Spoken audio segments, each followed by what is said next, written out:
So hi everyone, welcome. This is the September 21st Transit Paratransit Coordinating Committee. Let's go ahead and get started with introductions. I will read off the names that I see, and I may ask some of the new folks here to, actually if everybody could just briefly, when I read off your name, just briefly introduce your affiliation. Whether that's a transit operator or a community member, or who you represent, that would be great. Let's go ahead and get started with our chair, who is calling in via conference call on the phone. Dennis, could you introduce yourself? Dennis September. Thank you. And we have a Leo Cacciatore. Pretty good. Pretty good. Cacciatore.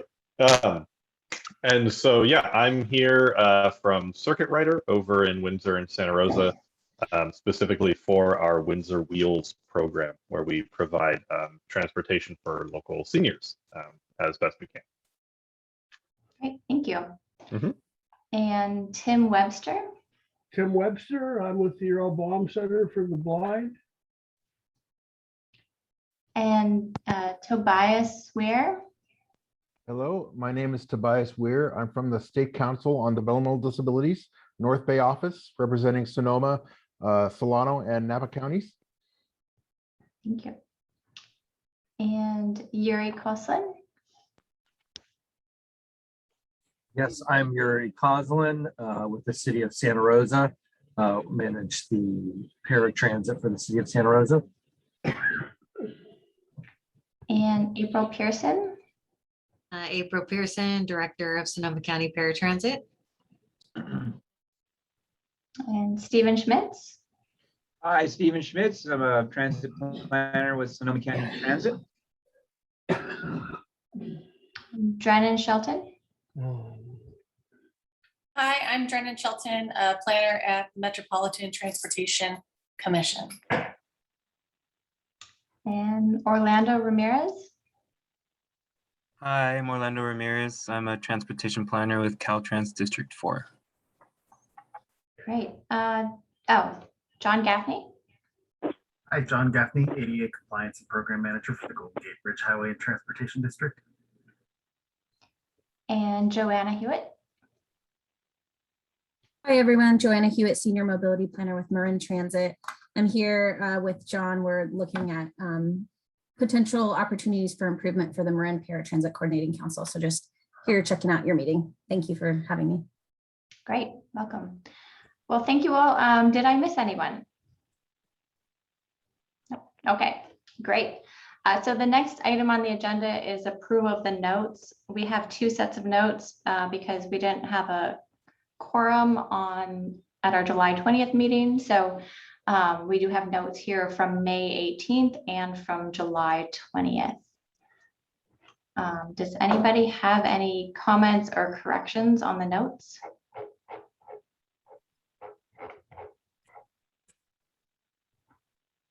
I'll also just point out while you're taking a quick look at these that starting in July, we started doing our notes a little differently, and we actually have links to the video recording of the meetings within the notes. So the notes are a little more concise, but they do have the links to where that item is discussed in the video.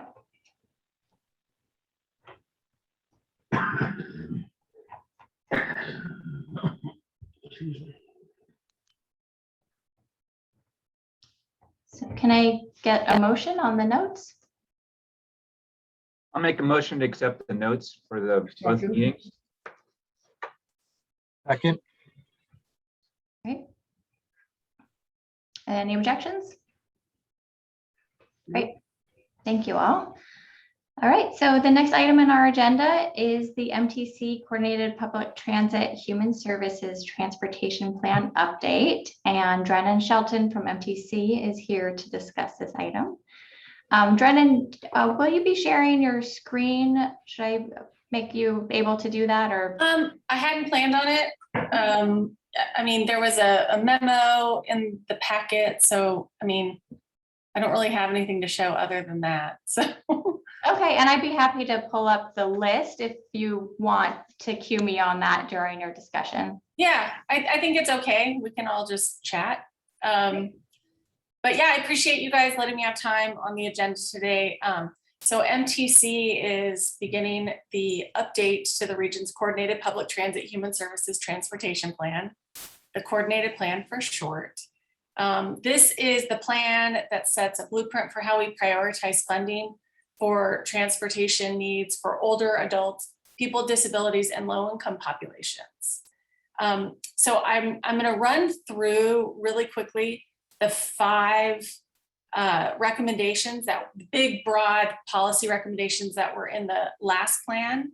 And then I wanted to hear from you all on what you think should be a priority or recommendations that you want to see in the next plan, which is going to be adopted next year. So just some background, the coordinated plan's a federal requirement. It focuses on the travel needs of older adults, low-income populations, people with disabilities. We do a lot of outreach to hear about transportation challenges from, we go to all the PCCs, we go to the transit agencies, we have stakeholder focus groups. And so we want to be able to list, the highest needs, the greatest priorities, so that MTC and all of our partners around the region can prioritize those needs as well. So if you haven't looked at the transportation plan that I'm talking about, the coordinated plan, I think you should. I think it's a really good one. When I've looked at a bunch of other plans, they're super boring. This one's not. You'll find a lot of demographic information on those 3 target populations. There's an inventory of the types of transportation that we have available around the region. There's a big summary of transportation gaps and solutions, which I think that's what was included as the attachment in your packet. And then again, there are those big, broad policy program recommendations for agencies, for transit agencies, for cities, counties, county transportation agencies, all to implement. So those 5, I'm gonna just run through them real quick, those 5 big, broad policy program recommendations that were made in the last plan were, the first one was, we recommended to all the counties in the Bay Area to implement a countywide mobility management program that at a minimum would include countywide travel training and an information referral service. The second one was, we recommended various ways to improve paratransit programs. We looked at ways maybe that Medi-Cal dollars could be brought to transit agencies to help pay for paratransit, and looked at some enhanced eligibility policies. We also recommended expanding same-day trip programs so that folks can have more spontaneous travel. The third one was that we recommended in areas where transit is less available, so lots of places in Sonoma County, that other solutions are explored, like expanded car share, ride share programs, and also low-income auto loan programs. Many of these things would require partners beyond who we normally work with. So that was number 3. The fourth one was a recommendation that had been around the region forever, which I'm happy to say has actually been implemented, is the means-based transit fare program, which is called Clipper Start. It's a discount transit fare for low-income adults who are residents in the region. And almost all, I think all but one transit agency in the Bay Area are on Clipper Start now. So that's very exciting. And then 5th, the last one, we asked agencies to formalize their equity policies in regards to shared and future mobility programs so that everyone can have access to all the new and exciting types of transportation and personal mobility programs that are being developed, that are new, and that will be developed in the future. These are things like self-driving cars even. And so it's been kind of rewarding that in the last year and a half, that a lot of agencies are starting to look at their equity policies and including accessibility and low-income users of our systems. So those are the 5 priorities from the last plan. And then you'll see in your packet, there's a lot of detailed gaps and solutions that we also want to include in the plan. So today I want to hear from you on both the small gaps and solutions, and they're not small, but you know what I mean, the detailed gaps and solutions, but also the big picture things. What would make our agencies function better? What would improve mobility for those 3 groups? So just whatever you're thinking about, it could be pre-COVID, post-COVID. I just want to hear all of the ideas that you have so that those things can be prioritized in the next plan. So with that, I'll stop talking and ask Dina to maybe ask the group. Thank you, Drennan. Let's just open it up to anybody who has comments or questions or ideas.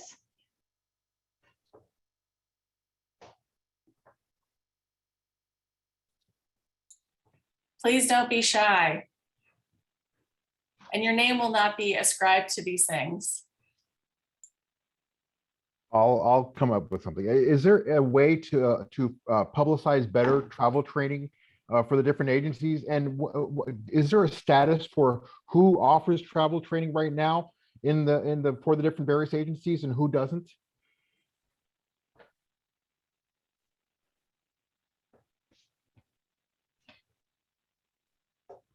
I'll just say that I believe all of the local bus operators in Sonoma County do offer travel training. I could maybe let them speak to how that's advertised. This is Yuri with City Bus. We do offer it. I don't think we do. We don't do a good job of promoting it, or especially during COVID, it wasn't much. But anybody who calls at any point that needs help working through, I think in the past we did some classes through the senior centers and things like that, or we would go on site to particular communities that needed it. But essentially we'll work through with anyone what they need to better understand how to move around on our system, or for that matter, how to get to the county or Gold Gate. How is it being conducted? Is it in person, or is it how are you gonna during the time of COVID, how's that being worked out?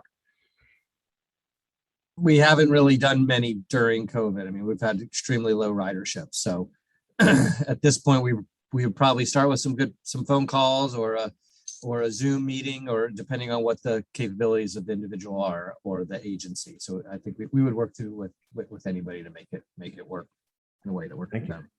Thank you.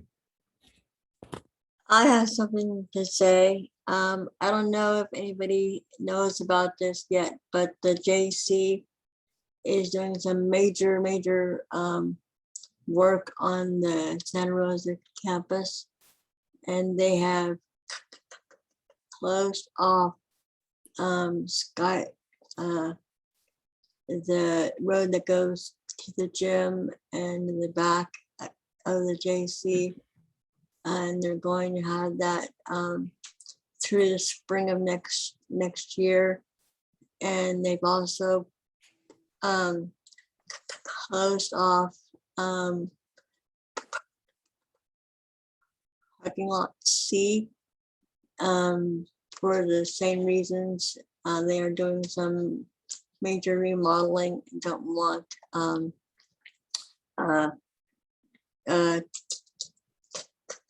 cars going up and down the road, and I don't know how it's going to affect the people that you guys serve, but that's what I've I saw in an email from the JC, just like you'd like to know.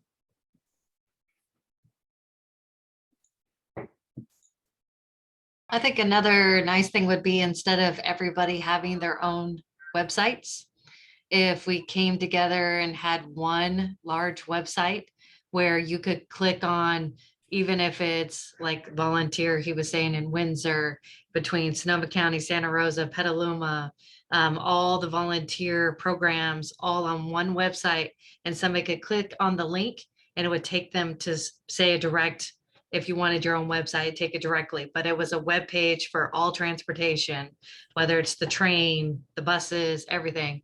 So it would be way more convenient, I think, for the public to be able to access and find out who's able to do what and when. I think that would be very beneficial for the county. I thought that you guys were already doing that, no? So there's the Sonoma Senior Access, I believe it's sonomaseniораccess.org website that does have links to various programs. I'm not sure if that's kind of what you were envisioning, April.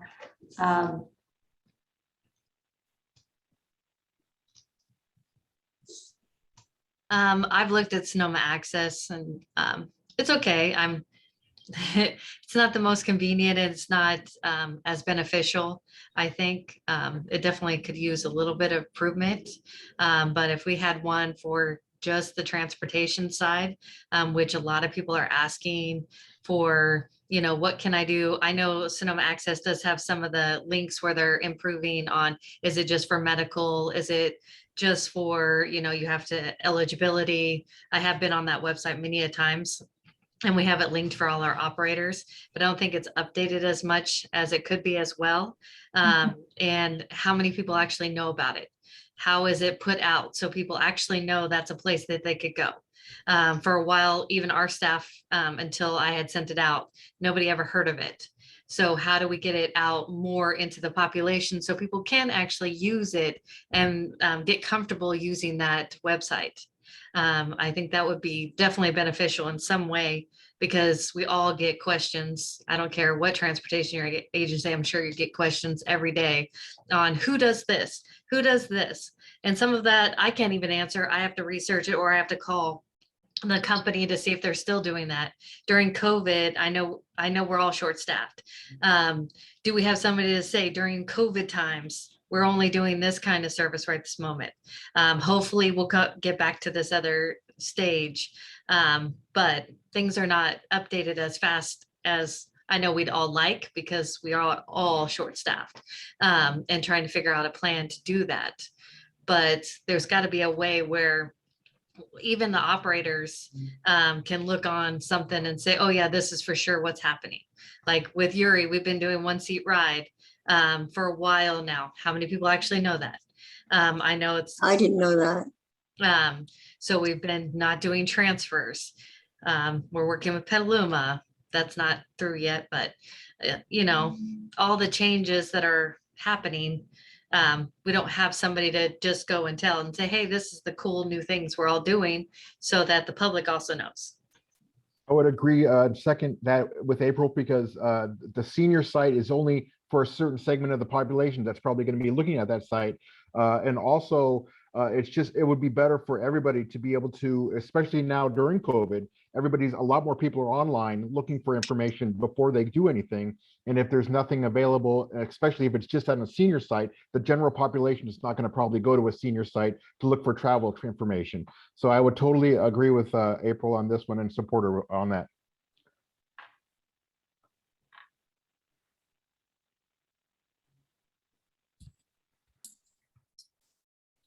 And more information on the trains. Sorry. Had to throw that in there. The train's not running on Sundays. And I know we keep looking every time just to see if we're able to take a train. Them shorting, I know all of us have done cutbacks, but everybody's trying to get people to use the trains and the bus services, but we also have to have the times for people to be able to use them.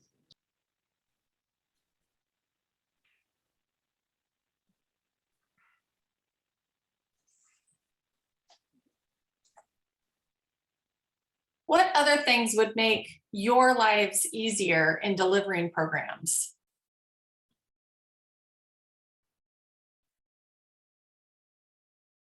I mean, besides more money. Yeah, that's a no-brainer. Yeah. So is that off the table or? More money and more staff.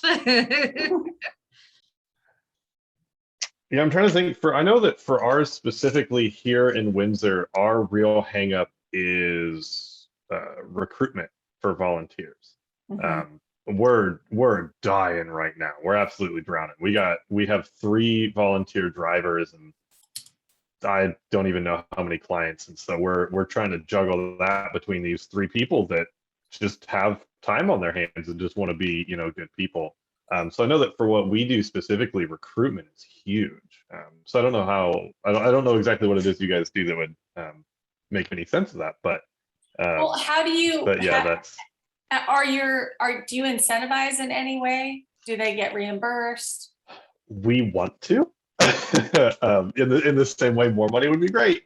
Yeah, we're trying to do that right now. We're trying to get in touch with the local gas stations to see if we can get some sort of either one-time or rolling donation to try and cover even just fuel costs for these guys that do this for us. So we're kind of in the process of that. So yeah. Have you thought about a grant for applying to the state council for a grant? State council. I am very new at this, so I don't know. I've been here for like 3 weeks, so I'll write that down and find out.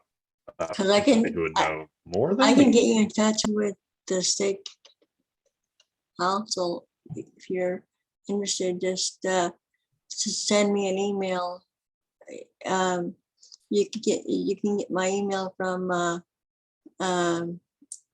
anyone who's on this committee, and I'll help you. Okay, yeah, that'd be great. Thank you. Or I can give you it now if you want. Yeah, just yeah, stick it in the chat and I'll copy it from there. I'm not good with the chat function. I'm sorry. No worries. But I can give it to you now if you want. I'll grab it after the meeting when I know a little bit more about what I need.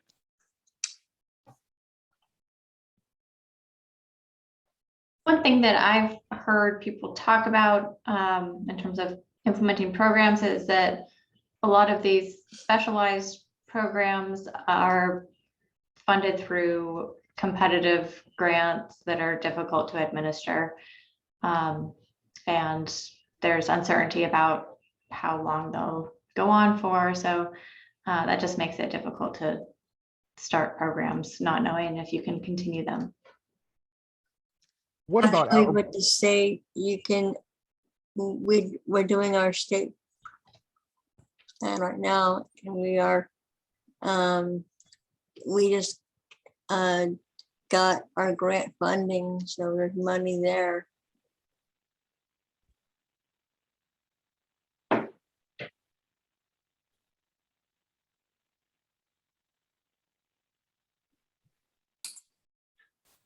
And I was going to mention outreach to the school systems. Has there been any, outreach on how to use transportation?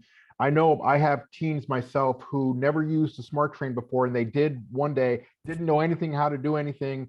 It would be nice to have them get a little bit of a education because they're going to be the future of people that are going to be taking transportation in our county, especially as they're getting started. So I was just wondering about that.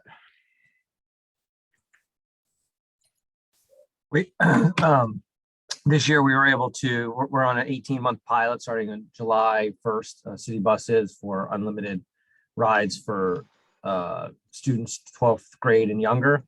So we've done extensive outreach with the schools around that, and we're seeing some solid student ridership as schools come back in. You know, we're not smart, so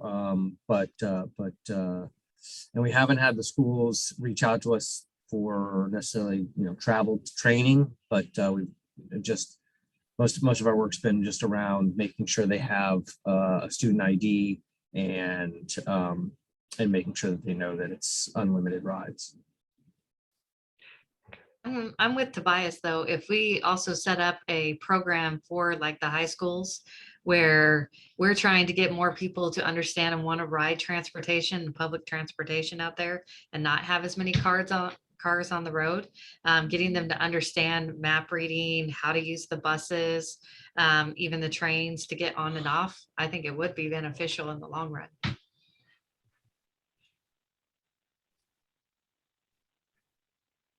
So April and Tobias, you're kind of talking about a specific individual or group of individuals whose function is to really outreach proactively with the schools and try to figure out ways where that sort of training could be kind of embedded into the school day or school year or whatnot.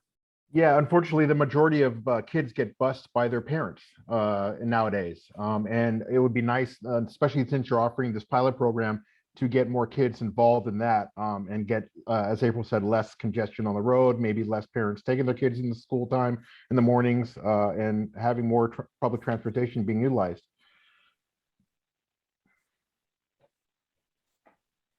I mean, I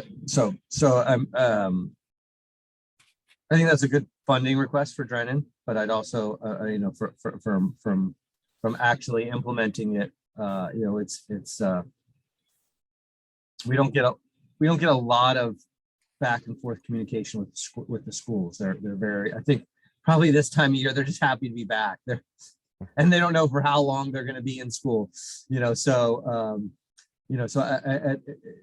and then that may be the product of the time. It's just that lack of, there's just too much going on. But I guess maybe we'll make another. I know we're going to work towards trying to further develop the relationships with the schools so that we can make this pilot go beyond 18 months. So that might be a point of discussion with them. Is there ways in which we can do some travel training as part of the curriculum at school? There's also an Stephen Schmidt, Sonoma County Transit. I'm also aware of an Eco to School program through the Climate Center. I just looked it up online, and they've worked with high schools in the past. I think their program is kind of on hiatus during the pandemic, but prior to the pandemic, they were working with leadership groups through various high schools to promote alternative ways to get to school, and I'm sure that included public transit. So it's probably just a matter of reaching out to them and seeing what their plan is during the pandemic and as we start to get back to normal. But it's called Eco to School. Is there any way you could put it in the chat, Stephen? Yeah, I'll put the link in the chat. Thank you. I believe it's run through Daily Acts now. Is that what you're finding? Is it through Daily Acts now? Yeah, it used to be through the Climate Center. It's available. Click to install them using Windows OK Touch.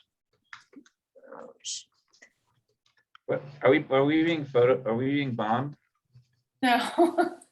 No, that's my computer talking to me. Oh, okay. I'm sorry. Sorry about that. I have a computer that talks to me because I'm low vision. So yeah. Okay, no worries. No worries. I'll find out who's overseeing the Eco to School and put that link in the chat. Thank you, Stephen.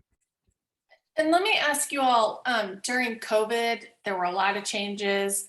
Are there things that you found valuable that changes that you made that you want to keep, or things that, because we were forced to be flexible, that it made you think, oh, we could do this differently?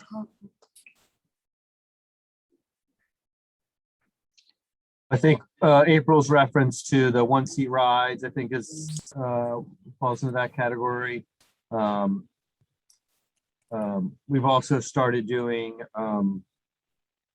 like just virtual tickets for paratransit. So before we mail you a ticket, now you just call up and then we just track how many times you've used it.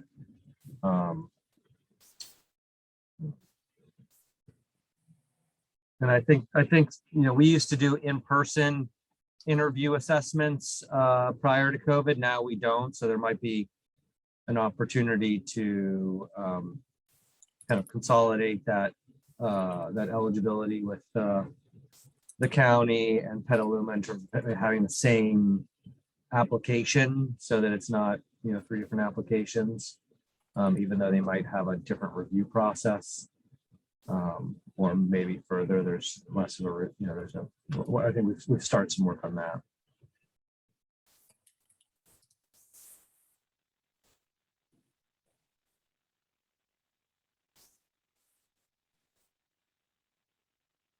Anybody else?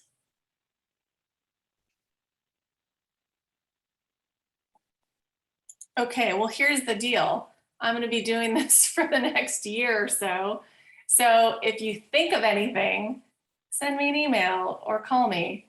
We want to have all of your ideas in this plan so that, if there are other people who have the same idea, maybe it rises to the top, maybe it gets prioritized, but I like to refer to this as the kitchen sink plan. We just want everything in there. There are many programs that require you to have your grant idea included in the coordinated plan so that you can get funding. So don't be shy about sending me an idea, or even if you think it's already in there, send it anyway. It's really valuable to hear what you all have to say. And hopefully you all know how to get in touch with me. I'm the only Drennan in the region probably, so I'm pretty easy to find.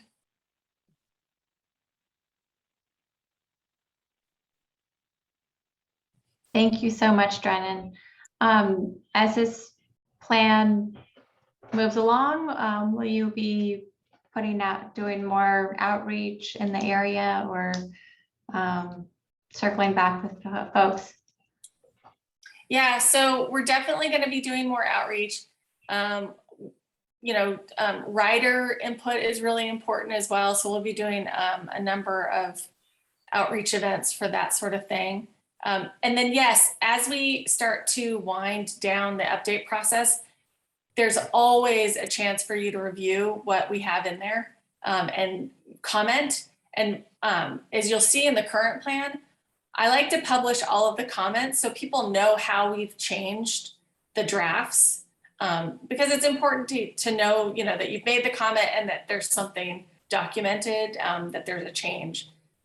So yeah, you'll definitely hear from me again on this topic. Great, thank you so much. All right, let's move on to roundtable updates, and we'll start with transit and paratransit operators. Sonoma County Transit, would you like to go first? Sure. I really don't have too much other than our ridership continues to slowly increase on the paratransit side and fixed route side, especially as school has begun over the last couple of months. So July and August, we're up for paratransit around 4 or 5%, and it's projected for another 4% in September thus far. So it's pretty steady, which is good. I'm sure April can chime in about our driver shortages and anything else on your end, April, that you want to add for the report? I know we have the new buses coming. We have a couple new buses coming. Yes, definitely very short staffed. Driver's office ridership is increasing. More of the day programs are still opening up. We have another one that's opening this week, so which is a good sign that transportation is slowly increasing. Let's see, we're still using the masks, all the normal protocols for COVID.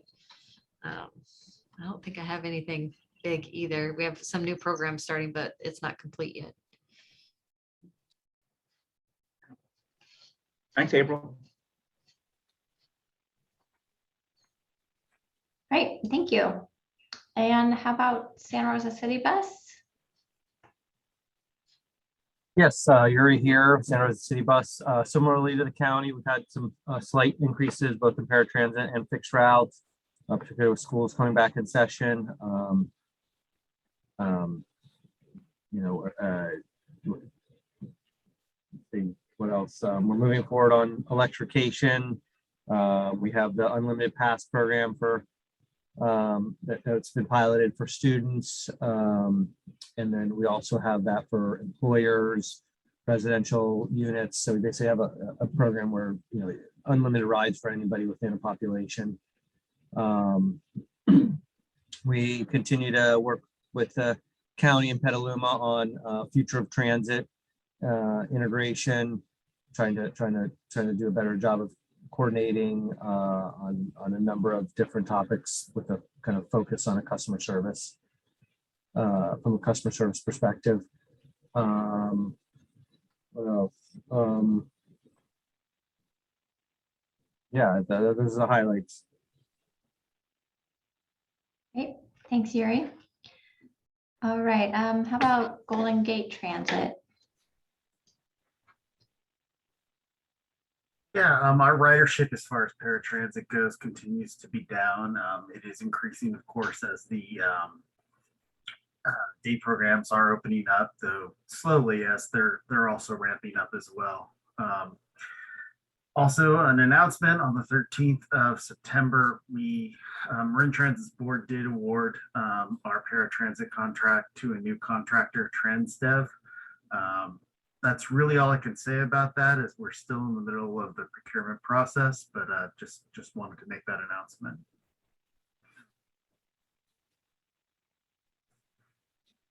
Great, thanks, John. Joanna, did you want to give any updates on Marin Transit? No, thank you for asking that. I think John covered it. Okay, great. All right, I think that's all our transit operators here today. And I don't believe we have any mobility partners on the call today. So let's go move on to public comment. Is there any public comment? Pretty much already made it earlier. I guess it should be on items that are not on this agenda otherwise.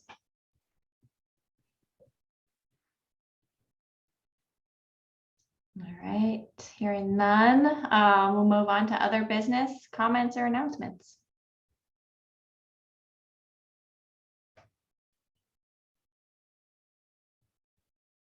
All right, I did want to check in. This is not necessarily an announcement, but just with April and Steven and just in this forum around the one-seat rides and see if there's any questions around that program.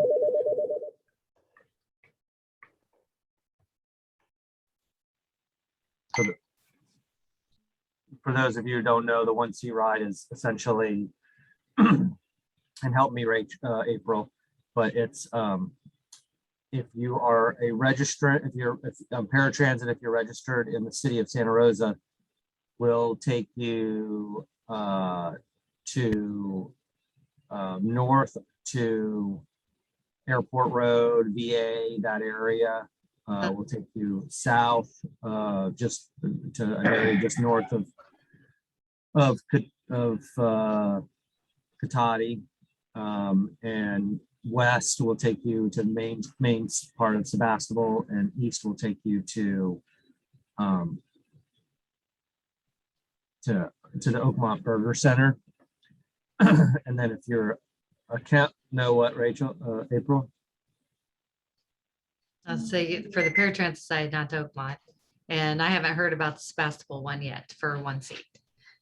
So we'll have to discuss that a little bit more. Okay. What is the one seat? It's in the attachment I sent you, April. But okay, we'll talk about it. Yeah, that's I want to get through it because we're going to council in October to start formalizing that process. So I want to get into any of the that's kind of why I'm raising it. I want to make so if you're registered within Santa Rosa, we'll take you to those locations and back. If you're registered within the county, they'll take you to any location within the city. Correct. And back. We'll take you to any location that Santa Rosa goes to. Mhm. Even if it's outside of our normal service area. Can you describe what that is? I don't know what that is. Santa Rosa paratransit area, is that what you're asking for, Gina? No, So I'm the asking one seat. the one seat thing. Well, that, I think that's what we're describing, is that it's essentially if you're, are you registered with the county as a user or with the city as a paratransit user? A city. Gary, so if you don't mind, so if you had to do a transfer ride normally with Sonoma County or Santa Rosa, if we took you to the Y to do a transfer, this makes it so you don't have to do a transfer ride. That's what the one. That's fantastic. I wish they had that years ago. I had to go to a class on the other side of the county, and I had to transfer at the Y, and it was a hassle to do. Correct. That's why we're trying to take that away to make it more convenient for the customers. Yeah, that's great news. So That in- is in- great news. Is that going Gina, to and you're- become a permanent feature? Say that again, Tim? Is that going to become a permanent feature?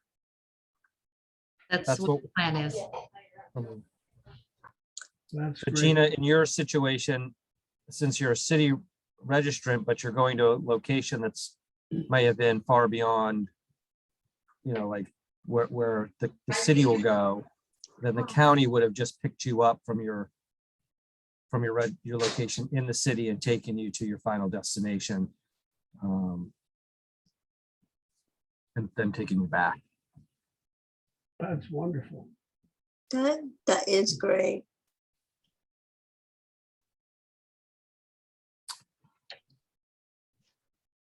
Okay, well, it sounds like there's no other questions around that or just clarification. I think I'm talking about it so that when we do get in front of other, you know, in front of our elected leaders, we don't, we've kind of tried to fixed all the quirks with it. So April, you and I will talk more offline.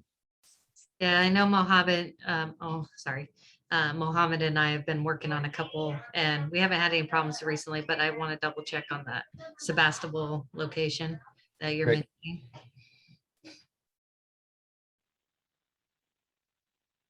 Great, thank you. I also just wanted to let you all know that I put Drennan Shelton's email in the chat.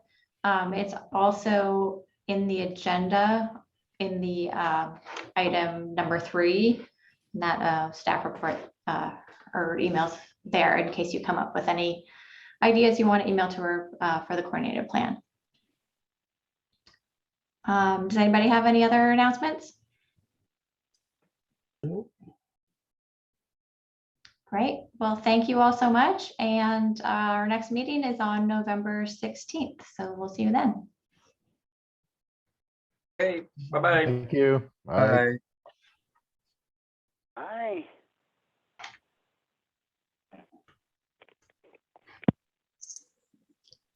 Are you still there?